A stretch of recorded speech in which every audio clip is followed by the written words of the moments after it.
The duck. I don't know, you can take traits from a lot of these characters, I guess, right? I mean, I'll try not to take too much from Light, because I want to scare you all in the room. But, like even Nightcrawler from X-Men, Catra to some degree, I don't cry as much as you. I don't know, there's little aspects of pretty much, I mean, in anime, like a lot of characters that I'm assuming we play, they're not going to be the big villain type guys, so it's amazing. I mean, they're going to be like regular folks for the most part. So there's a lot of traits that I guess you find in common.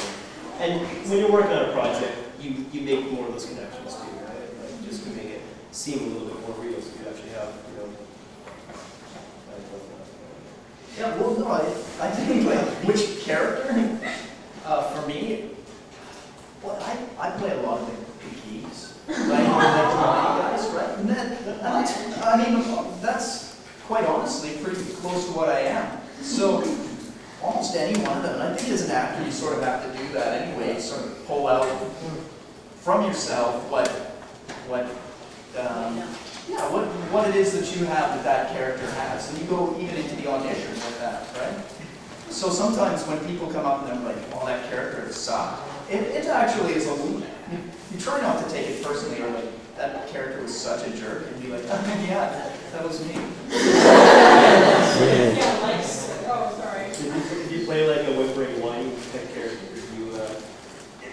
you notice the connection to yourself, and then you walk out of the studio and say, "I'm so much cooler than him." That's right. I'm just a really fine actor. Yeah.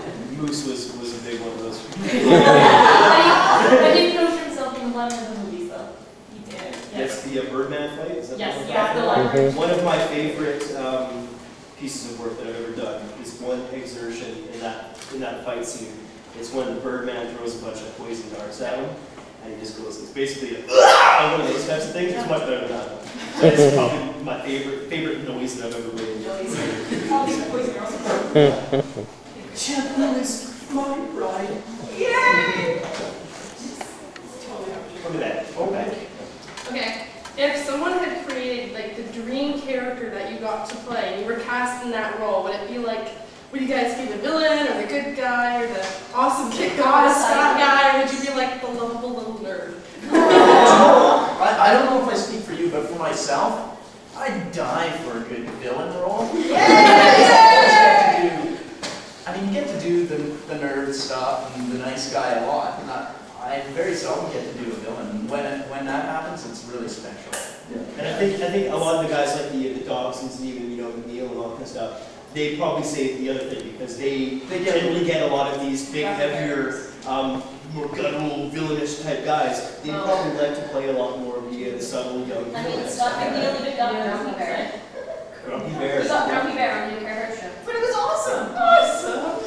He had actually had a Grumpy Bear teddy bear at last year's convention, and he was having conversations with it. That's great. That's the line! What are you talking about? He wasn't doing that for your benefit. He does that. I'm talking to that bear several times. Again, Will's done. No, the bear telling you to. Oh, I see. Bird. All right. You were already asked this last panel, I think. What's your best and worst scene you've ever had to record in the studio? Best and worst scene. Yeah, like the one that it was so much fun, and then one that was just terribly negative. Oh, there's lots of stuff. You know, there's some times where I'll watch a cartoon, wow, I'm good. And then there'll be other times where I'll be like, I can't believe that came out of my mouth, that's horrible. And I'm embarrassed, you know. The best scene,